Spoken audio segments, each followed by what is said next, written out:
Greetings, beloved beings of light.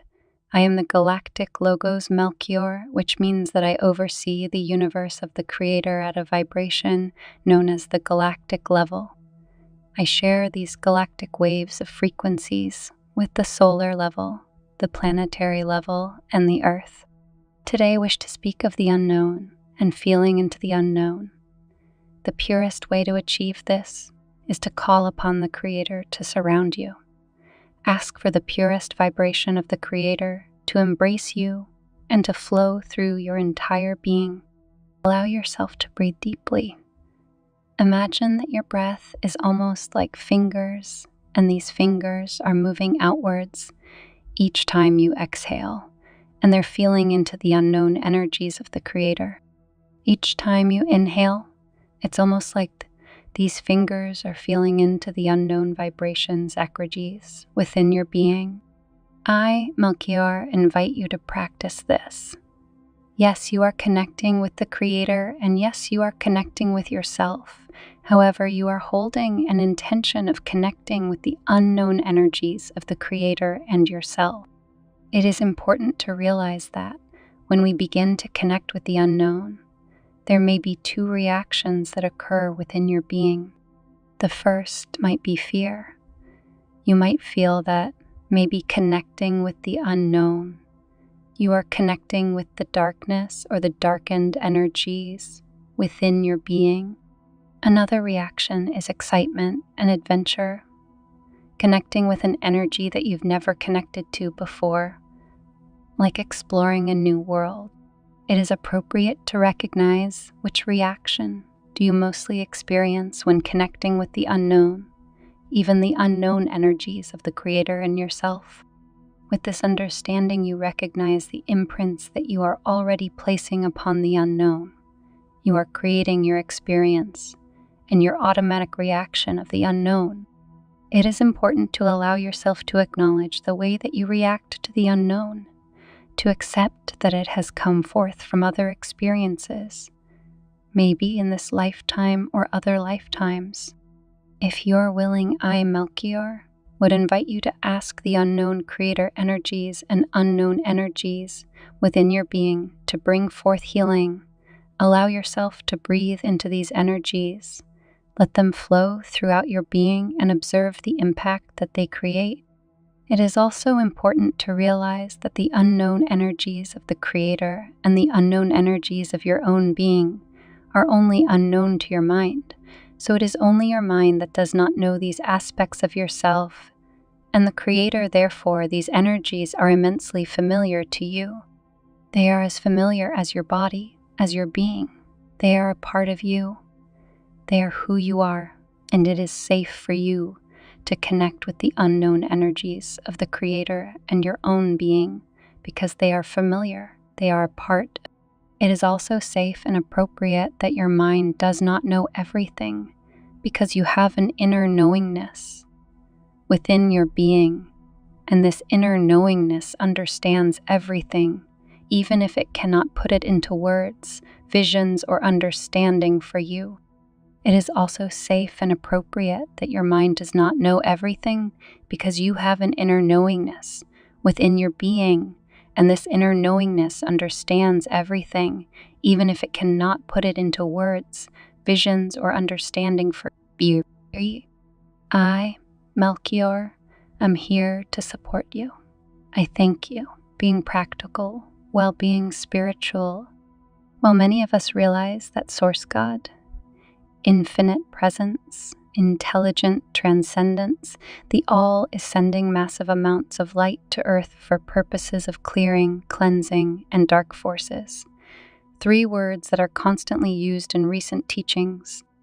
We also know that the process of transforming this realm to the new golden age of peace and righteousness is a gradual process and not one which occurs instantaneously.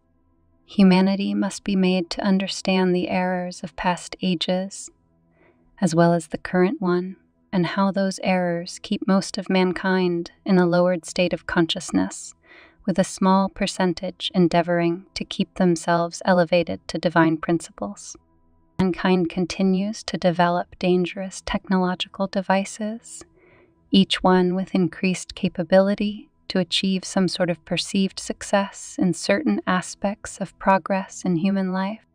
Thus, cell phones, computers, laptops, microwave ovens, watches, cell towers, and more are constantly upgraded, term I use in jest here, in power.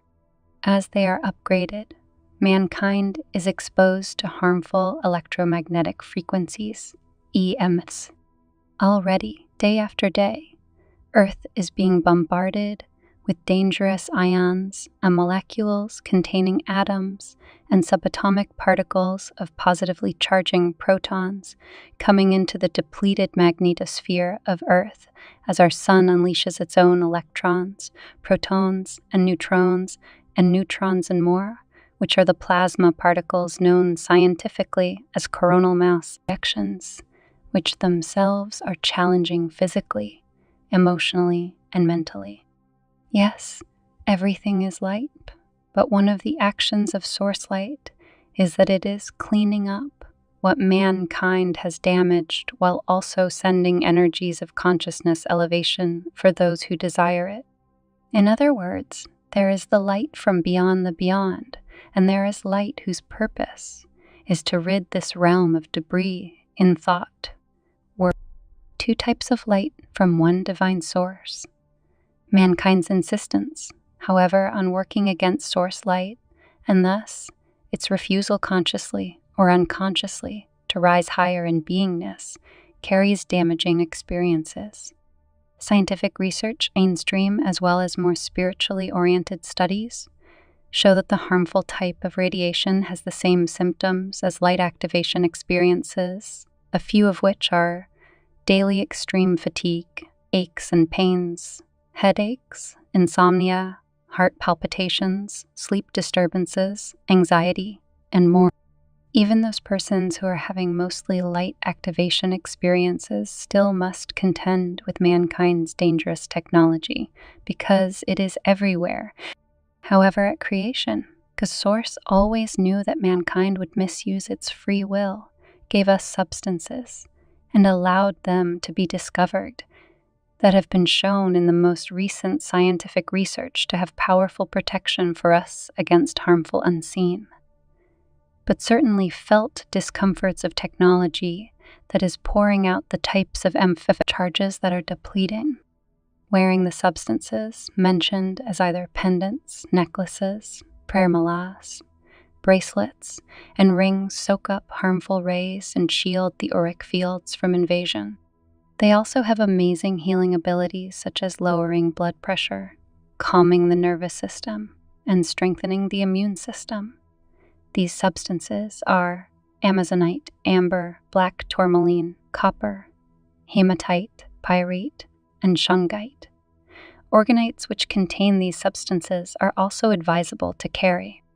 Of course, amber is not a stone or crystal. It is resin from ancient coniferous pine trees, which has hardened after many millions of years. The above substances contain, among other wonderful components, iron and carbon, which are the main protective dynamics of them.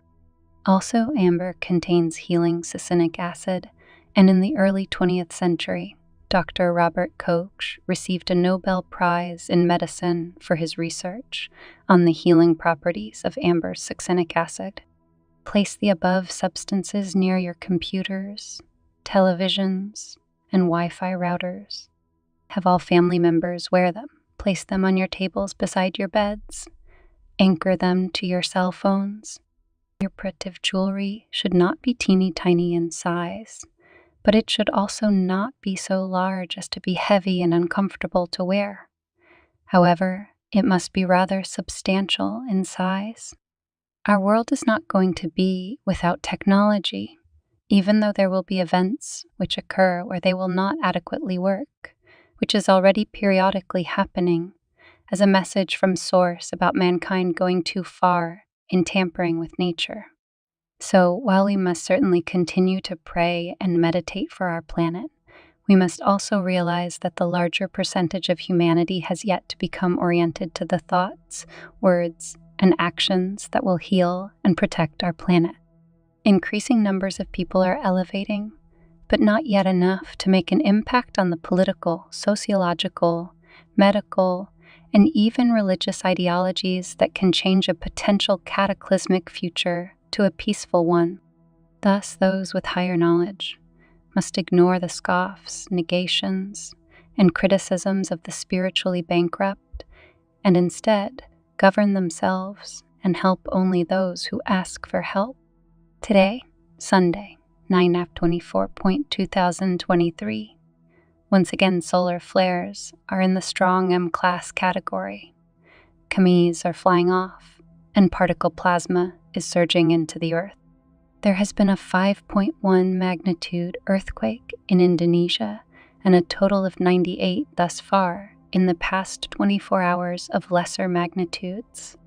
There are lots of sunspots crackling with strong flaring activity. There is a tale that I have mentioned previously that is worth repeating now as cosmic energetics continue to ramp up. One day, the holy prophet Muhammad arrived at a cafe to eat with some of his followers.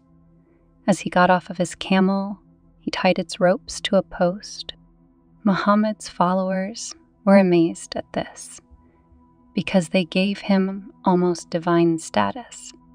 So they said to him, "Holy Prophet, why have you tied your camel? Will not Allah protect us while we eat, so that the camels will not run away?" The answer from the Holy Prophet was, "Of course Allah has given us divine principles, but also common sense. So trust in God, but tie your camels."